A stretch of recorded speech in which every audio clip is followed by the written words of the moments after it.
നമസ്തേ തിരുമേനി. ഈ പാട്ടൊന്ന് കേട്ടു നോക്കൂ.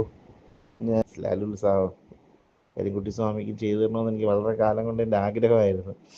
പിന്നെ എൻ്റെ ഒരു സാമ്പത്തികം എനിക്ക് കയ്യിലില്ലാത്തത് കൊണ്ടാണ് പിന്നെ ഞാൻ അങ്ങനെ നീണ്ടിട്ട് പോയി. ഇപ്പം എന്തായിരുന്നാലും അത് ഈ അയാൾ പെട്ടെന്ന് എനിക്ക് അങ്ങനെ എഴുതി തന്നു.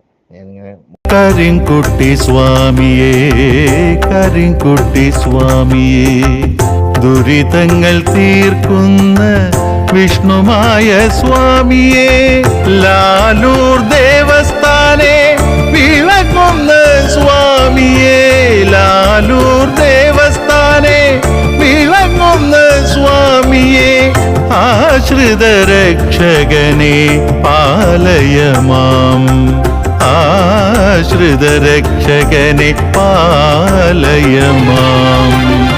കരിങ്കുട്ടി സ്വാമിയേ, കരിങ്കുട്ടി സ്വാമിയേ, ദുരിതങ്ങൾ തീർക്കുന്ന വിഷ്ണുമായ സ്വാമിയേ.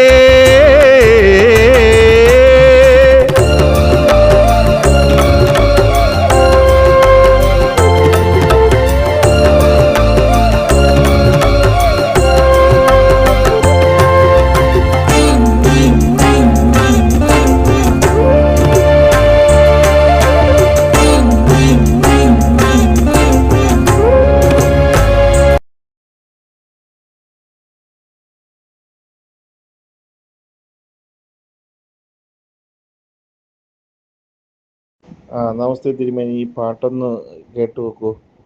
ഞാൻ എൻ്റെ ഒരു സുഹൃത്ത് ഇതുപോലെ ചെറുതായിട്ടൊക്കെ വരികളൊക്കെ എഴുതും. അപ്പം എൻ്റെ ഓഫീസിൻ്റെ കൂടെ വർക്ക് ചെയ്യുന്ന ആളാണ്. ചെറുതായിട്ട് സ്വയം ഇങ്ങനെ വരികളൊക്കെ എഴുതും. അപ്പം ഞാൻ അമ്മേക്കാവ് സ്വാമിക്ക് വേണ്ടി ഞാൻ ഇതുപോലെ മുമ്പ് ഇയാളെ കൊണ്ട് വരികൾ എഴുതിപ്പിച്ച് മ്യൂസിക് വെളിയിൽ കൊടുത്ത് ചെയ്യിപ്പിച്ചിട്ടുണ്ടായിരുന്നു.